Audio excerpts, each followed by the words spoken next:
Olha, vai ter festa em Olinda, livros contando histórias pra guardar na memória. A Fliporto que vem aportar em Olinda. Com a palavra, a mediadora Mora Dorf. Olá, bom dia a todos. É um grande prazer estar aqui com vocês na Fliporto. Eu queria agradecer o convite a Antônio Campos, ao Mário Hélio, a organização da Fliporto. Esse ano em Olinda, achei uma grande ideia ter transferido essa festa literária para cá. Tem tudo a ver, a cidade é linda, uma cidade de patrimônio histórico. Eu tinha estado aqui uma vez, sou apaixonada por essa cidade. Eu acho que a Fliporto já pegou como evento literário e ela ganha ainda mais força vindo para Olinda e agrega mais valor como evento literário pela proximidade de Recife, por poder trazer mais gente, mais leitores de Recife para um evento tão importante como esse aqui. E estou muito feliz de estar aqui ao lado de Nadia Gottlieb e ao lado de Benjamin Moser.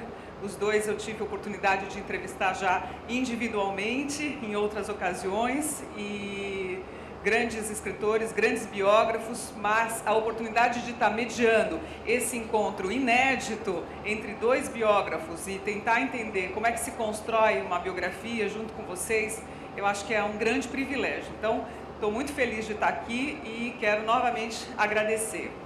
E como nós comentamos ontem, eu acho que o Moacir Scliar falou muito bem de um tema muito judaico que nos remete à atualidade da Clarice, que é essa questão do desterro. Eu tive outro dia junto com o Contardo Caligares falando no Roda Viva e ele comentou dessa sensação do desterro, que é uma sensação de você não pertencer a lugar nenhum, de você já ter vivido em vários lugares, em várias cidades do mundo e não pertencer a nenhuma, e que é muito atual, né? Ela foi muito vivida por judeus como Stefan Zweig, como lembrou Moacir Scliar, mas também Walter Benjamin, Primo Levi, pessoas que não suportaram a vida. Mas hoje, com o mundo globalizado e com as hordas migratórias que a gente vive, com turcos vivendo na Alemanha, marroquinos vivendo na França e tantos outros exemplos de comunidades estrangeiras, todo mundo se sente meio estrangeiro, todo mundo se sente meio sem ter um seu lugar, né? E eu acho que isso nos remete à atualidade de Clarice, uma mulher que foi muito à frente do seu tempo. E nada melhor, então, do que numa festa literária a gente começar ouvindo um pouco trechos, né, das biografias escritas por um americano judeu, e por uma brasileira, uma brasileira índia. Então, vou pedir para que eles leiam um pequeno trecho, cada um dos seus livros, né, acho que vocês já conhecem. Clarice, uma fotobiografia, é um dos livros da Nádia, que a gente vai tocar aqui, e também Clarice, uma vida que se conta, e o do Benjamin, o livro da Cossack, Clarice, vírgula. Então vamos começar com a Nádia. Nádia, eu queria que você então lesse pra gente um trecho do livro que retrata um pouco essa grande personagem, Clarice. Bom dia a todos vocês. É uma satisfação para mim muito grande estar aqui na companhia de vocês, não só participando dessa festa literária, mas também participando de uma festa que acontece em Olinda. E Olinda é um espaço, eu diria, iluminado dentro do conjunto da literatura da Clarice. Foi em Olinda sobre Olinda que ela escreveu uma das crônicas singulares, né, em relação à sua produção, porque ela retrata um momento que ela chama de alegria completa, que depois ela perde, mas houve esse momento de alegria completa justamente aqui em Olinda. Então, agradeço o convite, agradeço a excelente organização desse evento e fico muito feliz de estar aqui na companhia da Mona, do Benjamin e de vocês que vieram aqui para conversar com a gente sobre Clarice. Eu vou ler aqui o primeiro capítulo do livro Clarice, Uma Vida que se Conta. Esse estudo de vida e obra, ele foi editado em 1995 e foi minha tese de livre-docência na Universidade de São Paulo. E a sexta edição saiu em 2009, no ano passado, com o selo da EDUSP, que é a editora da Universidade de São Paulo. Então, eu escolhi o primeiro capítulo, que é um capítulo de apresentação do livro, onde eu apresento várias visões de Clarice.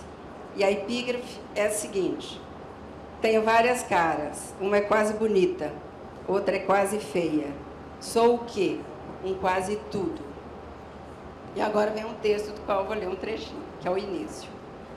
Por ocasião da morte de Clarice Lispector, Geni Rodrigues, 47 anos, que com ela trabalhara durante 5 anos e 7 meses, declara para o jornal carioca, O Globo, que nunca mais encontrará, e eu cito, patroa igual, de tão delicada e humana. E conta como fora sua vida nesses anos. Às 7 horas eu lhe servia um cafezinho com queijo e biscoitos. Ela pouco comia, vivia mais à base de sanduíches. Só quando seu filho Pedro morava aqui é que ela jantava. Aí eu fazia um risoto de frango e salada. Depois ele foi para Montevidéu, já há 4 anos. E ela não jantou mais. Só quando Paulo, o outro filho, vinha para fazer as refeições com ela. Segundo Geni, ela não gostava muito de sair de casa, mas adorava ficar conversando assuntos da vida. E Geni ouvia atenta, pois gostava do que ela falava. Me dava muitos conselhos para a gente saber compreender a vida, saber em quem confiar, saber tratar as pessoas. Esse depoimento de quem viu Clarice de perto, dentro de casa, durante alguns anos, na simplicidade descontraída do cotidiano, contrasta com outro, de uma vizinha de bairro, a psicanalista Ana Verônica Maltner. Diz a Ana: ela existia para todos nós, velhos habitantes do Leme. Cuidávamos dela mentalmente, porque parece que ela não se deixaria cuidar de outra forma. Seu medo do olho do outro ficava nítido lá no bairro. Sua silhueta fugidia nos dizia para pensar nela sem tocá-la, para cuidar dela sem falar com ela, para acompanhá-la sem se aproximar. E assim fazíamos, espreitávamos Clarice de longe, atentos.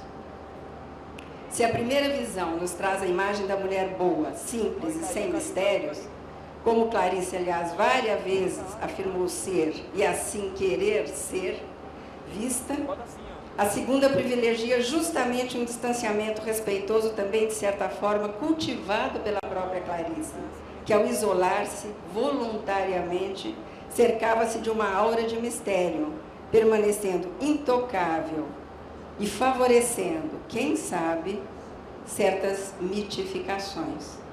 Belíssima, sobretudo na mocidade, em qualquer época, sedutoramente atraente, antissocial, esquisita, complicada, difícil, mística, bruxa. É assim, distante, que Antônio Calado descreve, surpreso ao ficar sabendo pelo ritual do enterro que Clarice tinha origem judaica. E eu cito o Calado. Clarice era uma estrangeira. Não porque nasceu na Ucrânia. Criada desde menininha no Brasil, era tão brasileira quanto não importa quem. Clarice era estrangeira na terra.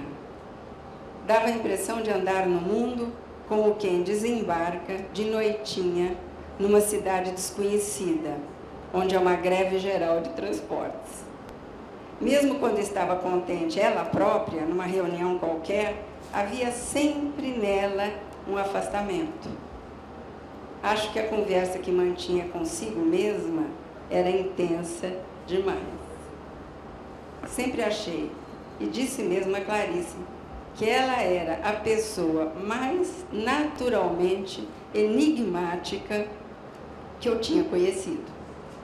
Depois li num livro dela, póstumo, Um Sopro de Vida. Sou complicada? Não. Eu sou simples, como Bach. E agora vão mais outros depoimentos, eu vou parar, né? Só vou ler então o último parágrafo, né? Eu vou, segue, né, uma série de outros depoimentos, e eu vou ler o fecho desse primeiro capítulo. Próxima, distante, vaidosa, terna, sofrida, lisérgica, vidente, visionária, intuitiva, adivinha, estrangeira, enigmática, simples, angustiada, dramática, judia, insolúvel. Esses são alguns dos traços que compõem os diferentes perfis de Clarice, diferentemente vistos pela empregada, pela vizinha, pelos parentes, amigos, jornalistas, críticos e escritores. Mas, ao passar por eles, é preciso considerá-los apenas como vestígios de uma identidade, traços de um ser quase. Clarice, lembrando o que ela mesma certa vez contou a respeito de uma amiga sua, afirma: uma amiga minha foi tirar retrato de uma baiana e ela não deixou. Minha alma, você não tira.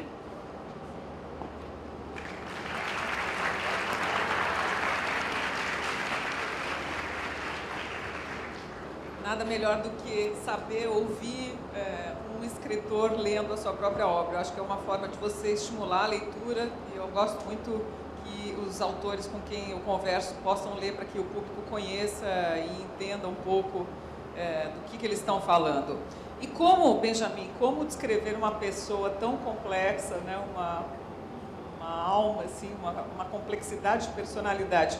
Vamos saber disso depois. Eu quero que você leia um trecho que, na sua opinião, retrate um pouco essa pessoa, essa mulher que você descobriu na sua biografada. Bom, boa tarde a todo mundo, ou bom dia, já é cedo, né? Mas gostei muito do trecho que a Nádia leu do Antônio Calado, da Clarice chegando de noitinha com uma greve geral de transportes. Eu acho isso talvez a melhor explicação, ou a melhor frase sobre o enigma Clarice.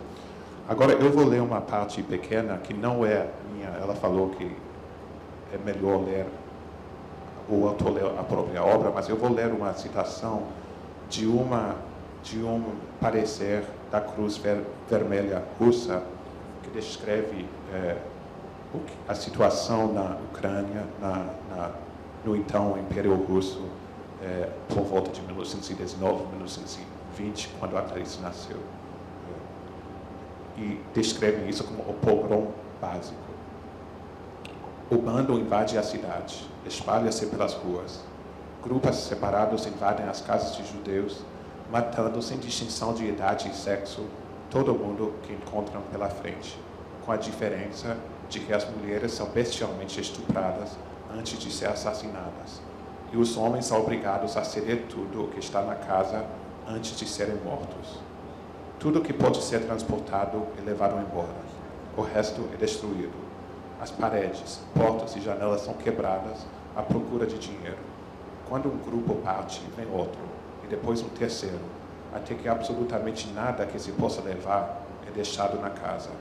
Todas as roupas e artigos de mesa e banho são tirados, não apenas dos que escapam da morte, mas também dos cadáveres. Uma nova administração é instalada no local e uma delegação de judeus milagrosamente sobreviventes vai a ela, ou aos cristãos que supostamente são amigos dos judeus, e pede proteção. Como regra geral, as novas autoridades consentem garantir a proteção com a condição de que um certo tributo seja pago pelos judeus. Com grande dificuldade, o tributo é pago. E vem então uma nova exigência das autoridades de contribuições em gêneros. E é a obrigação dos judeus obter determinado número de botas e uma certa quantidade de carne para os soldados. Enquanto isso, pequenos grupos continuam aterrorizando os judeus, extorquindo dinheiro, matando e estuprando. Mas logo os bandos retornam, já que o fronte flutua e o lugar muda continuamente de mãos. Assim, por exemplo, Boguslav foi tomada 5 vezes em uma semana.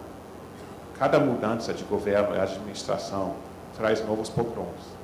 E o resultado disso é que a população, aterrorizada, arruinada e extenuada, despida e descalça, sem uma moeda sequer nos bolsos, foge às pressas, sem se importar com as condições climáticas e os riscos da jornada, para a cidade mais próxima, na vã esperança de ali obter proteção.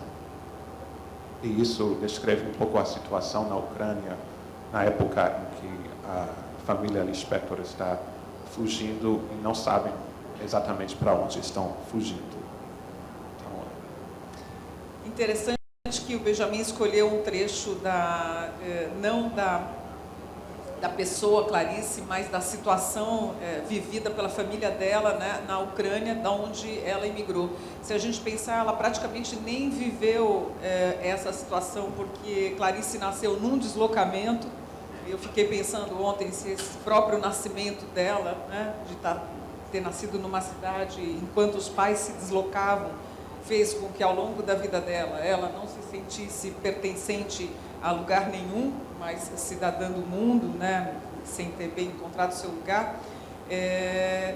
Mas isso me remete já ao tema da mesa, que é como se constrói uma biografia. Tanto a Nádia quanto o Benjamin sentiram necessidade de ir até a Ucrânia, a cidade de origem, Chechelnik, né, de Clarice, para tentar entender um pouco essa mulher. Queria começar então perguntando a você, Benjamin, quanto isso te custou em termos de financeiros e emocionais também, e por que essa necessidade de ir até lá, sendo que ela praticamente nem viveu ali, né? Bom, em termos financeiros, eu gostei da pergunta porque, como você sabe, essa coisa é caríssima e vocês podem comprar quantos quiserem, mas nunca vai. Eu acho que nunca vai chegar, porque é uma coisa caríssima, mas você começa fazendo uma pesquisa, indo para uma coisa, visitando uma cidade. Depois, no meu caso, foram 5 anos.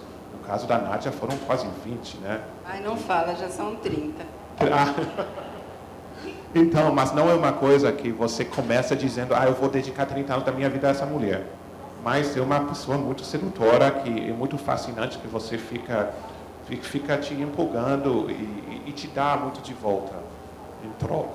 Então, mas por que a necessidade de ir para a Ucrânia? Porque ela não somente nasceu lá, que tem pessoas que nascem casualmente em algum lugar, nasceu no Rio em vez de São Paulo, e isso realmente não tem muita...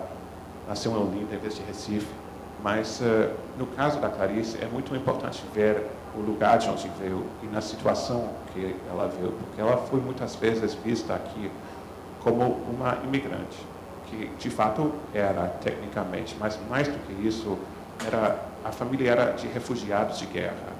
E é muito importante entender o contexto histórico que explica essa coisa do Antônio Calado, né, da estrangeira no mundo. Ela era estrangeira do mundo por causa da personalidade, muitas coisas, mas também foi, de fato, teve uma origem diferente da maioria dos brasileiros. E é muito emocionante ver, por exemplo, a sinagoga na aldeia dela, que está totalmente aberta. Nádia, eles reformaram ou não? Não. Estavam falando que iam reformar, mas... eu fiquei impressionada quando eu cheguei lá com várias coisas. Uma delas foi a dimensão da sinagoga, porque é uma aldeia que tinha no século XIX uma importância fundamental. 93% da população era de população judaica. Depois, foi naturalmente com a Guerra Civil, né, e a Primeira Guerra, então essa população diminuiu. Quando eu cheguei, havia 6 mil habitantes, quer dizer, de 10 mil, né, já estava em 6 mil e não havia mais nenhum judeu. Todos morreram. Então, eu fui como se fosse... foi como se fosse mesmo um percurso de memória, vendo os traços que ficaram. Dizem que isso que é a memória, né? São os traços de um passado que ficaram. E o que me impressionou foi o tamanho da sinagoga, que dá uma noção da importância que essa cultura judaica religiosa tinha ali naquele lugar. Cemitérios totalmente cheios, os cemitérios com as lápides. E outra coisa que também que ficou muito, eu fiquei até emocionada, vou confessar para vocês, né? Foi quando eu cheguei lá na biblioteca e as professoras das crianças, né, que também trabalham ali na biblioteca, vieram me receber. São pessoas muito humildes, né? Muito humildes. E elas estavam com vestido assim de domingo, bem arrumadas. E eu entrei na biblioteca, o chão de madeira furada, sabe? Em situação assim muito precária, mas aquele calor humano e aquele orgulho de receber alguém que também era da terra da Clarice.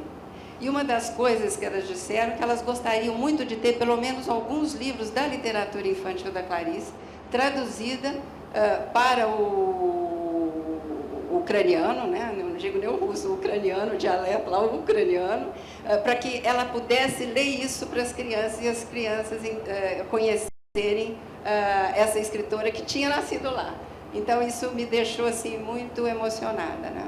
Além de ver aquela placa em homenagem à Clarice, que eu acho que é uma coisa tão anti-Clarice, né? Quer dizer, a Clarice fixada em bronze é um fato absolutamente contra a proposta da Clarice, que é sempre questionar, de colocar as pessoas sempre em trânsito crítico, no sentido de desfazer esses estereótipos, mitos. Ela era absolutamente contra a celebração, a monumentalização.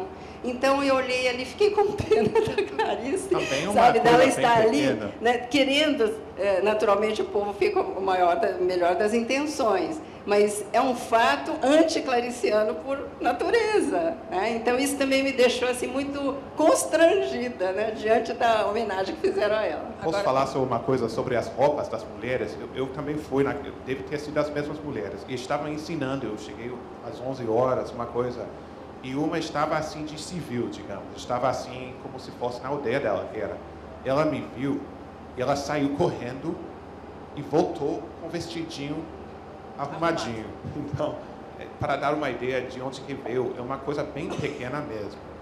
Agora, Benjamin, você fala muito do misticismo que havia naquela região, que foi importante para você ter ido até lá, para entender que, apesar de ser uma aldeia, que até em hebraico, Yiddish, se fala que são esteitos, né, que são pequenas aldeias, uma cidade, a gente fala cidade como se fosse uma ou duas ruas, assim, a cidade, né?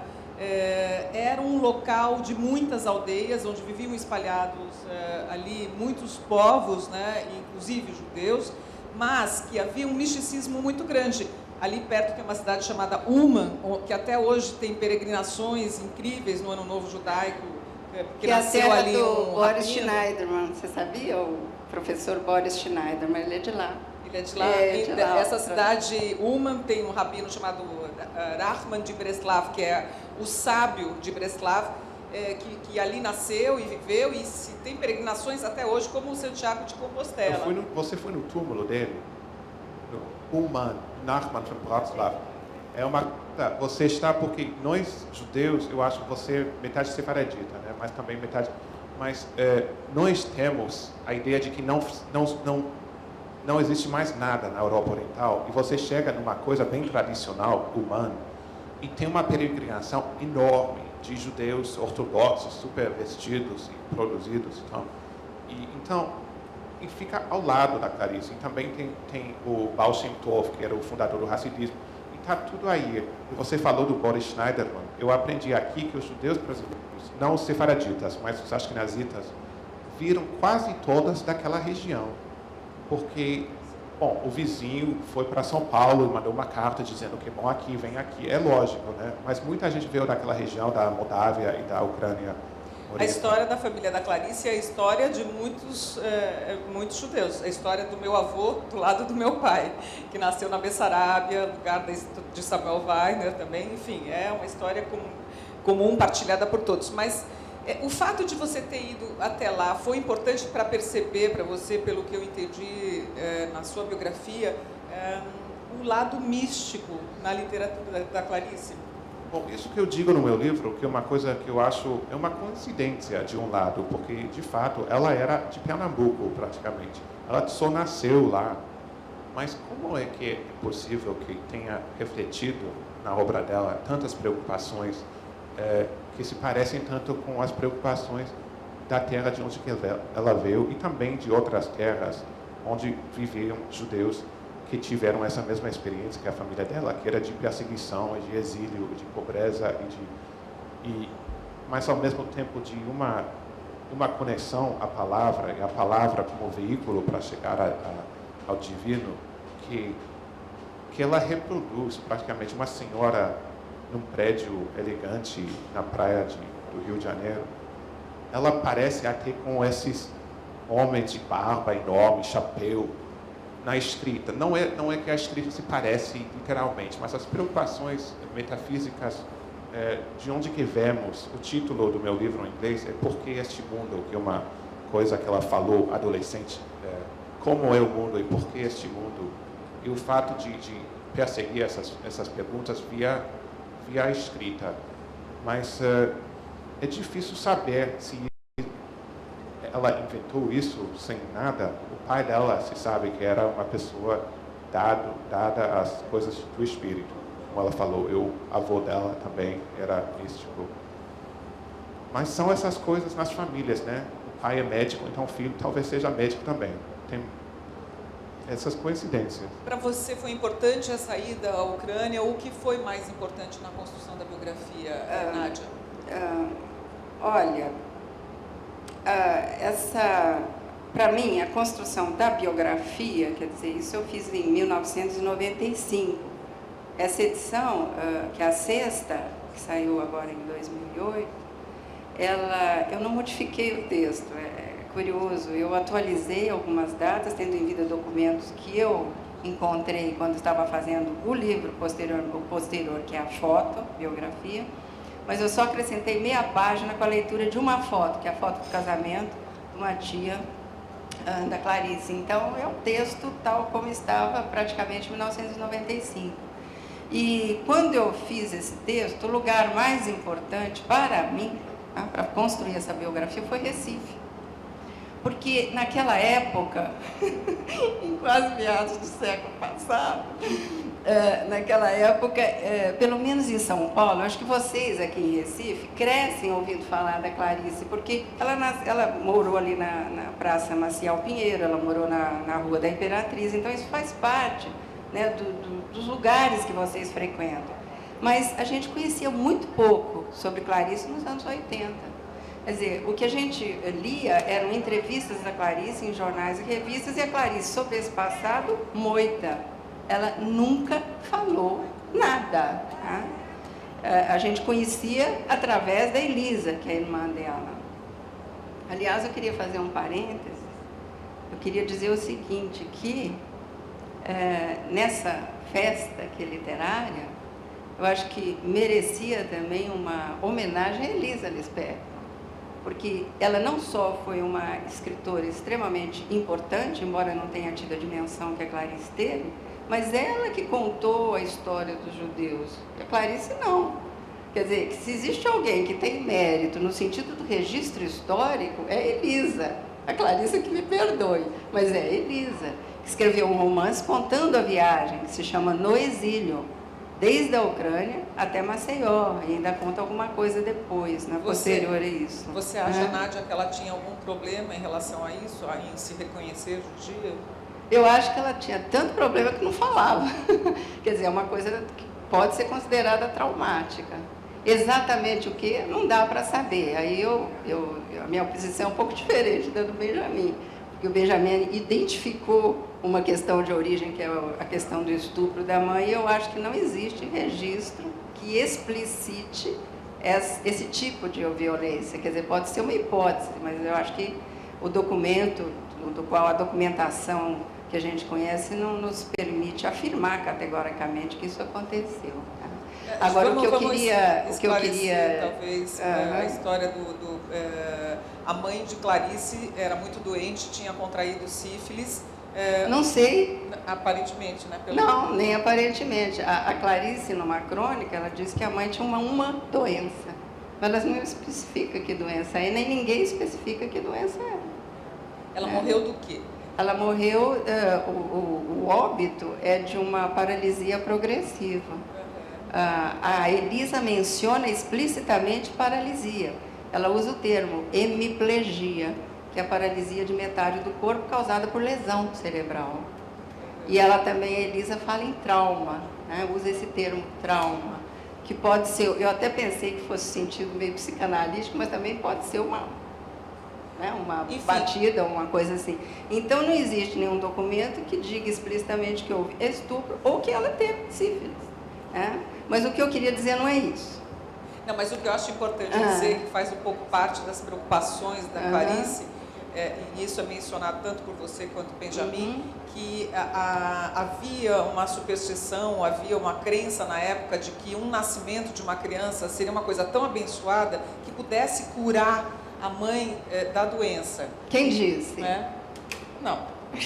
a crença popular, a sabedoria popular. Mas a sabedoria popular tem que ter um registro. Cadê o Câmara Cascudo para registrar isso? Eu não conheço ninguém que tenha falado. Mas a Clarice aparentemente sofria muito com isso, né? De não ter conseguido vir ao mundo para curar a sua mãe. Quer dizer, que é uma coisa... Gente, anos de psicanálise talvez não resolveriam essa questão. Nunca. Se eu só posso responder essa questão do estupro da mãe, foi uma coisa que me deixou, quando eu soube disso, eu fiquei quase doente, porque é uma coisa tão terrível, é uma coisa tão inimaginável. Sabemos que vamos morrer, né? Mas podemos, como Macabé, ser atropelado por um carro, uma coisa assim. Mas essa mulher veia durante 10 anos, enquanto já está doente, diz a Elisa, quando estão saindo da Ucrânia. Mas, só para responder a Nádia, o documento, o registro, digamos, o DVD não existe. Mas isso, como se constrói uma biografia, é uma questão interessante que aqui tem documentos, por exemplo, eu acho que está na fotobiografia sua, que diz Clarice Lispector no Rio de Janeiro, naturalidade Pernambuco. Não sei, eu acho que era de uma escola. Então, os documentos, as coisas, a gente tem que aprender a ler isso, porque às vezes as pessoas... A vida não era tão documentada naquela época como não, hoje, mas né? a vida era documentada. A Nádia levantou uma, que podem ver na fotografia, uma documentação imensa. A Clarice não era da Idade Média, sabe? Mas tinham hiatos. E essa questão do estupro da mãe, bom, eu sei que várias pessoas, que você discorda disso, mas